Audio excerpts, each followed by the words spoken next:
हेमकोशप्रतीकाशकम् हृदयम् चाप्यधोमुखम्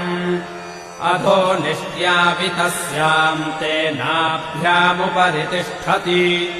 ज्वालमालाकुलम् भाति विश्वस्यायतनम् महत्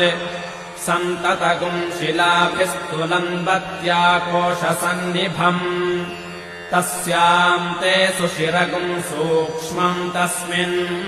सर्वम् प्रतिष्ठितम् तस्य मध्ये महानग्निर्विश्वार्चर्विश्वतो मुखः सोऽग्रभग्विभजम् तिष्ठन्नाहारमजरः कविः तिर्यगोध्वमदश्चायीरश्मयस्तस्य सन्तता सन्तापयति स्वम् देहमापादतलमस्तकः तस्य मध्ये वह्निशिखा अणीयोर्ध्वा